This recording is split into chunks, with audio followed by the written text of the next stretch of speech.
নির্বাচন কমিশনে তৃণমূল বিজেপি ভুতুরে ভোটার নিয়ে আজ কমিশনে তৃণমূল সাংসদরা ডুপ্লিকেট এপিকের সংখ্যা জানতে কমিশনে তৃণমূল 3 মাসে কিভাবে সমাধান তা জানতে আজ তৃণমূল যাবে।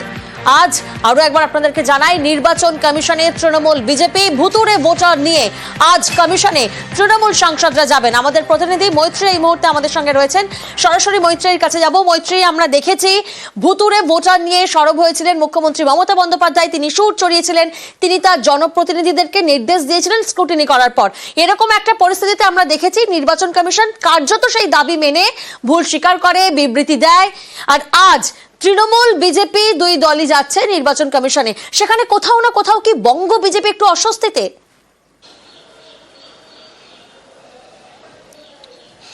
একেবারেই দেখো, সাম্প্রতিককালে তৃণমূল কংগ্রেসের তরফ থেকে তৃণমূল সুপ্রিমো নেতাজি ইন্ডোর স্টেডিয়ামে যখন প্রথম ভুয়ো ভোটার ইস্যু তুলেছিলেন, তারা শুধু কিন্তু অভিযোগ তুলেই শান্ত থাকেননি, তারা একের পর এক উদাহরণ তুলে এনেছিলেন এবং যেটা জাতীয় নির্বাচন কমিশনের অস্বস্তি বাড়িয়েছিল। এবং সেই কারণেই আমরা দেখেছিলাম যে প্রথম একবার তারা বিবৃতি দিয়েছিলেন যে একাধিক ডুপ্লিকেট কার্ড থাকা মানেই তারা ভুয়ো ভোটার নন।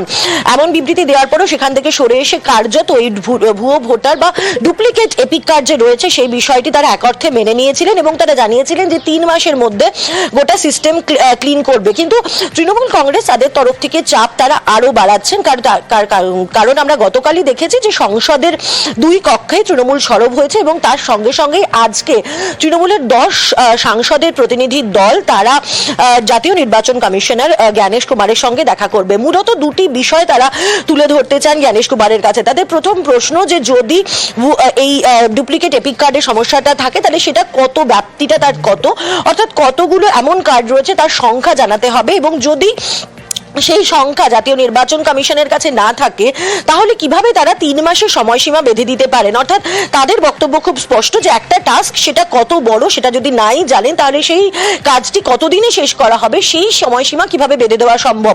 এবং তৃণমূল কংগ্রেসের এই ভুয়ো ভোটার ইস্যুতে ইতিমধ্যে একাধিক বিরোধীরা তাদের পাশে এসে দাঁড়িয়েছে, এমনকি কংগ্রেসও তাদের পাশে এসে দাঁড়িয়েছেন এবং সংসদে তারা আলোচনার দাবি জানিয়েছেন। এই পরিস্থিতি সার্বিকভাবে বিজেপির জন্য যথেষ্টই অস্বস্তি এবং বঙ্গ বিজেপির কাছেও কিন্তু সেটি বড় ঠেলার জায়গায় চলে যাচ্ছে। তার কারণ 26 নির্বাচনের আগে ভুয়ো ভোটার এমন ভাবে বাংলার এবং তৃণমূল কংগ্রেসের ইস্যু হয়ে দাঁড়িয়েছে যেটা মানুষের ইস্যু হয়ে সাধারণ মানুষের সমস্যার কথা তুলে ধরা হচ্ছে। ফলে সেই জায়গায় দাঁড়িয়ে কিছুটা হলেও ব্যাকফুটে ছিল বঙ্গ বিজেপি এবং সেখান থেকেই আজকে বঙ্গ বিজেপির তরফ থেকেও জাতীয় নির্বাচন কমিশনে যাওয়া হচ্ছে এবং তাৎপর্যপূর্ণভাবে তৃণমূল কংগ্রেস নির্বাচন কমিশনের দ্বারস্থ হতে চলেছে 5:30টার সময়। তাদের অ্যাপয়েন্টমেন্ট রয়েছে 5:30টা, আর বঙ্গ বিজেপি তরফ থেকে যাওয়া হচ্ছে বিকেল 4:30টার সময়। অর্থাৎ তৃণমূল যাওয়ার 1 ঘন্টা আগেই বিজেপির তরফ থেকে রাজ্য সভাপতি সুকান্ত মজুমদারের নেতৃত্বে বঙ্গ বিজেপির টিম তারা যাবে এবং আমরা সূত্র মারফত যেটা জানতে পারছি যে বাংলায় ভুয়ো ভোটারের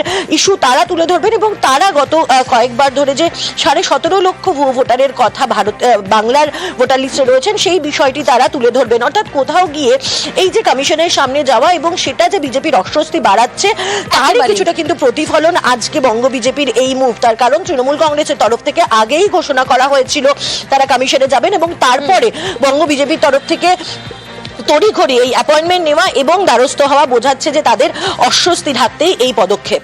একেবারেই